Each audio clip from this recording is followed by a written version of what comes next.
নামাজরত অবস্থার ব্যক্তির কতটুকু সামনে দিয়ে যাওয়া যাবে, এটা একটা গুরুত্বপূর্ণ প্রশ্ন। আপনারা সজাগ আছেন না ঘুমাইছেন? আচ্ছা,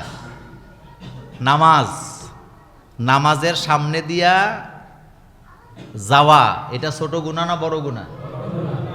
এটা বড় গুনাহ। আপনি নামাজে আছেন, আপনার নামাজের সামনে দিয়ে কেউ যাচ্ছে, আপনি এক হাত দিয়ে কি দিবেন?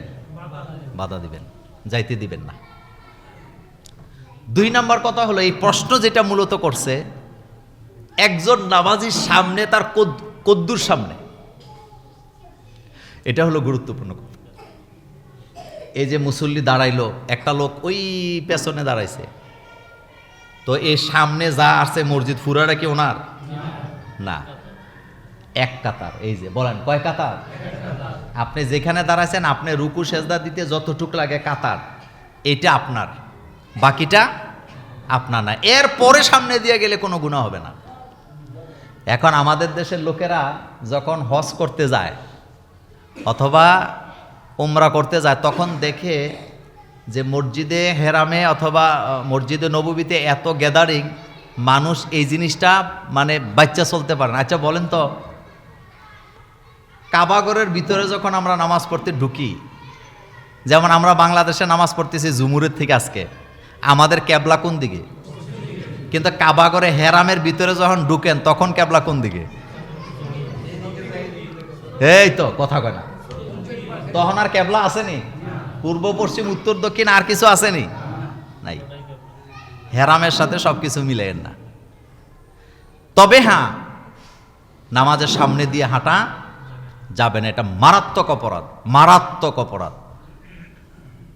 রাসূল সাল্লাল্লাহু আলাইহি ওয়াসাল্লাম বলেছেন 40 বছর দাঁড়ায় থাকতো যদি বুঝতো যে এই যাওয়াটা কত বড় অপরাধ। এই জন্য নামাজের সামনে কি থাকে? কথা কন না, সূত্রা থাকে, সূত্রা। তবে ইমামের সূত্রাই কি? মুসল্লিদের সূত্রা। এই জন্য আপনার কাতার মূলত পুরা মসজিদ না, আপনার কাতার হলো শুধু কি আপনার নামাজের রুকু সেজদা দেওয়া পর্যন্ত এক কাতার আপনার, বাকিটা আপনার নয়। রোজা অবস্থায় নাকে কানে চোখে ডব দেওয়া যাবে কিনা, নেবুলাইজার ব্যবহার করা যাবে কিনা, ডাক্তারের পরামর্শ লাগবে। বলেন কি লাগবে? রোজা ভঙ্গ হয় খাদ্য গ্রহণ করলে। বলেন তো কি বলছি? আন্দাজি ফতুয়া আমাদের দেশে চলে, খাদ্য গ্রহণ করলে রোজা কি হয়? ভঙ্গ হয়।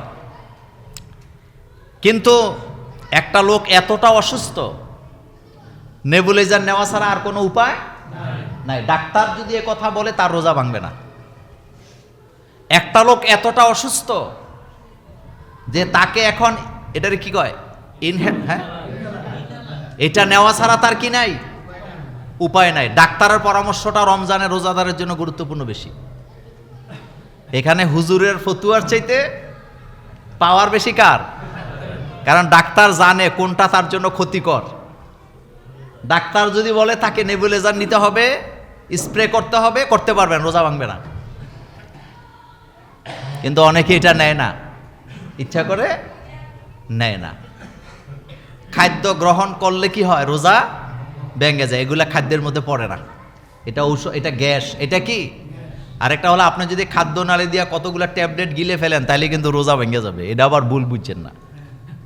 যেটা এখানে প্রশ্ন আসছে, এটা যদি ডাক্তার বলে, যেমন তার কানের মধ্যে এমন সমস্যা, ড্রপ দেওয়া জরুরি, তাহলে সে দিবে, রোজা কেন ভাঙবে? রোজা ভাঙবে না। সে শ্বাসকষ্ট, হাঁপানি রুগী, স্প্রে না করলে তার কি হয়? তার কষ্ট হবে, সে তার শরীরে অবনতি হবে, মৃত্যুর ঝুঁকি আছে, তাহলে তিনি স্প্রে করবেন। এটা খাদ্য না, এটা খাদ্যের মধ্যে পড়ে না, এটা ঔষধ। তারপরেও ডাক্তারের পরামর্শ এখানে কি গুরুত্বপূর্ণ। ডাক্তার যেটা বলবে তিনি সেটাই করবেন। আপনাদের কাছে দোয়া চাই, এই কারণে অনেক দিন আমি অসুস্থ, এমন অসুস্থ আমি বসে থাকতে পারি না।